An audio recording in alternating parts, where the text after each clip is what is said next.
Сегодня поговорим об этикете, чего нельзя делать и что в принципе надо делать. И если вы даже едете на короткий срок, кто предупрежден, тот вооружен. Поэтому, надеюсь, это будет полезно. Я собрала где-то 20 самых ходовых вещей. Некоторые, многие могут узнать на курсах языка, многие это узнают уже в процессе жизни здесь.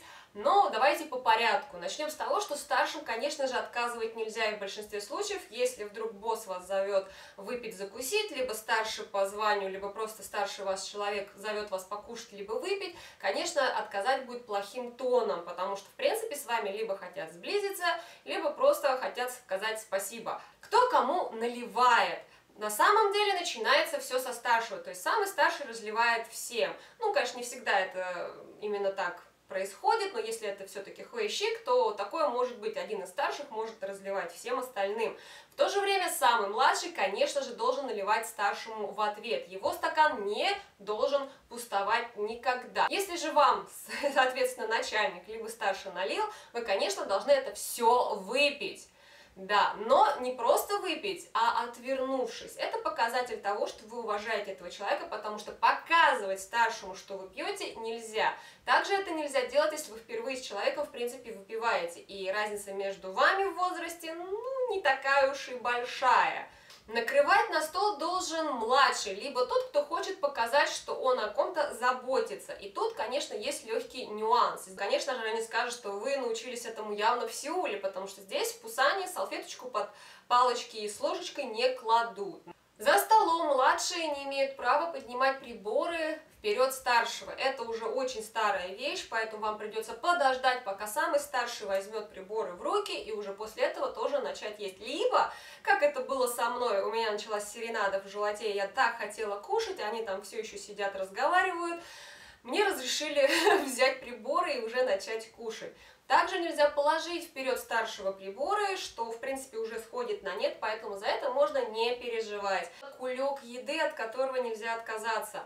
Здесь благодарность от чистого сердца, либо старший, либо просто кто-то может вам собрать кулек еды и дать вам его съесть. Я думаю, все видели такую вещь в драме. От такого отказаться нельзя. Вы фактически отказываете человеку в его любви к вам, к хорошему расположению, ну и в принципе это просто плевок в душу. В рис палочки, конечно, не втыкаем, потому что это дань мертвым, это как подношение мертвым, поэтому никаких втыканий палочек в рис не надо делать. Одновременно также приборы брать тоже нельзя, хотя когда вы берете с двух рук и едите, это для них является шоком, потому что я держу, например, палочки в левой руке, а ложку как раз могу схватить правой. И когда это делают они берут это все в одну руку, это выглядит ужасно, поэтому, когда я так делала, на меня смотрели с удивлением, потому что я работала двумя руками, и вроде сказать мне ай-яй-яй не получается, потому что это все не в одной руке находится, но на самом деле так делать тоже нельзя.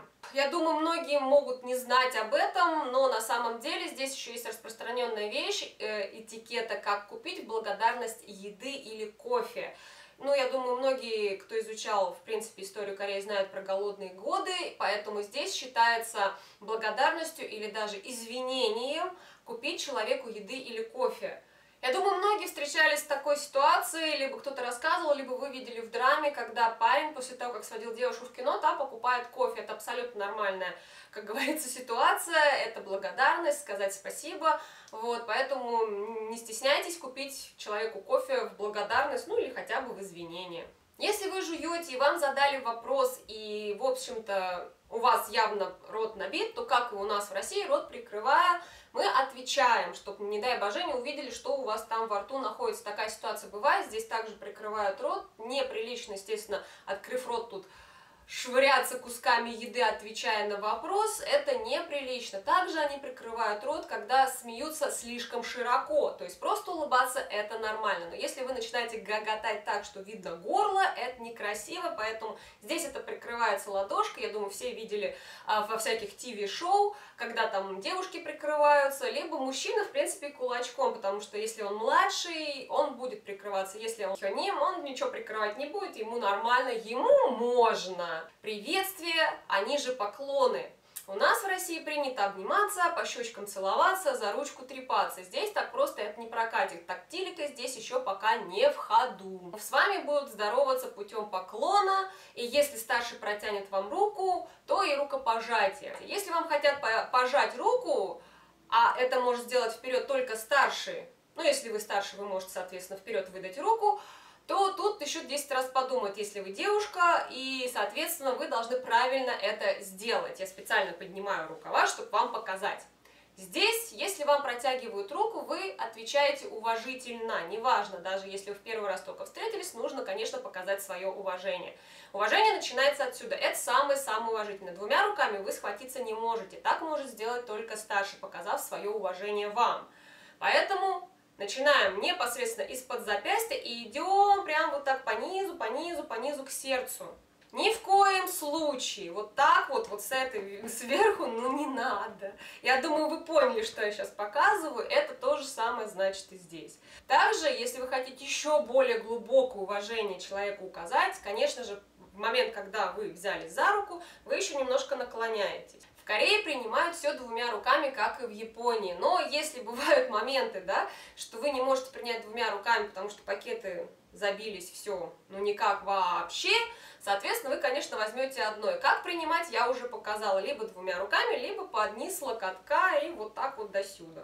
Это показатель тем, кто работает в обслуживании, что вы уважаете их работу и, в принципе, уважаете их. Вам захотелось попить водички, ну или у вашего друга кофе в банке, и вы хотите попить прям, ну прям моги марата, как они говорят, или просто пересохло в горле. Присосаться к бутылке здесь нельзя. То есть вот она бутылка, если вы начинаете присасываться, прикладываться, конечно же, это некрасиво. Ну и мужики между собой точно целоваться не хотят. Как они делают здесь? Они заливают себе в горло. Показываю. Как-то так. Иногда они подставляют палец, иногда упираются губой сюда, но если вы вдруг начинаете полностью облизывать всю эту бутылку, так иногда делают плохие друзья, чтобы забрать просто полностью всю бутылку. Нет. Это нехорошо, и это не показатель хорошего тона. Тут никто явно микробами не хочет обмениться, ну и тем более undirect kiss тоже не все хотят. Транспорт. Здесь это отдельная тема, и местами достаточно глубокие, и здесь очень много ошибок совершают непосредственно иностранцы, то бишь мы. Здесь в транспорте громко разговаривать нельзя. Я знаю, что вы хотите сейчас сказать. Вот, аджума, аджуш, они там по телефону громко, вот я там видела школьников, они там гогочат, га-га-га и так далее. Им может сделать замечание аджуши, а вот нам, иностранцам, сделать замечание никто не может. Они могут вам что-то говорить, а вы, может, ничего и не поймете, что он скажет. Поэтому нет, громко разговаривать или бурно как-то себя вести в транспорте нельзя. Также в транспорте есть специальные места для старых, для инвалидов и для беременных, на которых на самом деле садиться нельзя, садятся. Здесь немножко другая в Пусане система, то есть, в принципе, пока старший или инвалид или беременная не подойдет, они садятся на эти места, а потом встают. Ну, не считая, конечно, вариантов метро, там много просто этих мест, в каждом вагоне, с каждого конца. Многие иностранцы прям плюхаются на эти места, и там даже на английском же написано, что типа не садитесь, они сидят.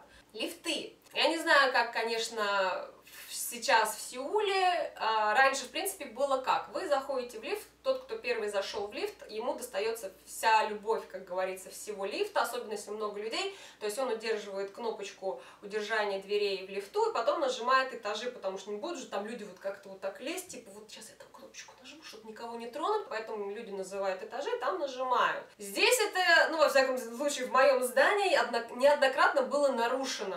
Здесь снаружи удерживают кнопку вызова, пока люди входят. И напоследок последние несколько пунктов. Ну, один из них, это, конечно же, возраст имеет значение. И если вы будете неуважительно общаться со старшим, конечно, он вам сделает огромное замечание. Если он, конечно, сам вам не разрешил так с ним общаться. То есть, если с его разрешения, то не проблема. И подбирайте правильно слова. Если вы начнете на панмале общаться с тем, кто явно старше вас, вам простят, потому что вы иностранец, но, поверьте мне, это некрасиво. Ну и последнее, наверное, это одежда. Если вы открыли низ, вы закрыли верх. Если вы открыли верх, вы закрыли низ. Но даже если вы открываете верх, никакого глубокого декольте. Здесь это ай-яй-яй-яй-яй-яй. Мальчикам нельзя открывать плечи, это тоже ай-яй-яй-яй-яй-яй. Летом еще простят, здесь, в Пусане. За одеждой очень сильно следят, особенно за женской. Как бы сильно не менялась мода, как бы сильно не менялась тенденция, старики вам так прожужжат уши, что это будет ой-ой-ой. Я понимаю, что у вас тут хорошее богатство, и вы хотите показать, но поверьте мне, если на вас будут пялиться, потому что у вас здесь ваше любимое декольте, и в России типа это нормально, нет, здесь это ненормально, пялиться на вас, потому что вы показываете свое богатство со всех сторон. Здесь чем меньше кожи ты показываешь, тем лучше. Ты чай не в клуб собралась? Да, декольте, оголенные руки, оголенные торсы, нет. Ни в коем случае. Максимально вы, конечно, можете открыть свои замечательные ноги. Ну что, закрепим? Старшим отказывать нельзя. Выпивать, конечно же, отвернувшись. Стаканчик у старшего никогда не должен пустовать. Если вам дают кулечек, отказаться никак нельзя. Не забывайте о том, что нужно хорошо себя вести в транспорте и в общественных местах. Если вы хотите отблагодарить кого-то, купите ему кофе. Ну и, конечно же, соблюдайте дресс-код. Не надо никому показывать лишние части своего тела. Я думаю, это самые такие просто пищащие, кричащие вещи. Ну и, конечно, не садитесь на места для пожилого населения, инвалидов и беременных. Ну а если сели, не забудьте встать, когда они подойдут. Это все нюансы, о которых вы должны знать, если вы едете сюда, в Корею, отдыхать по бизнесу или просто мимо будете пролетать. Будьте готовы, осведомлен, вооружен. Ну что, до новых встреч, пока-пока! Да, еще потом расскажи, как замечательно аджумы-то вообще в этот транспорт-то влазят. Но это, думаю, вообще отдельная история, это вообще... Двери открываются, люди еще не успели выйти, а там так вжа! Да, и такое бывает. Ну и еще, конечно, не стойте на траектории ходьбы аджуш и аджум. Они вас подвинут. Кто? 여보세요. 여보세요? 여보세요? Ну это как?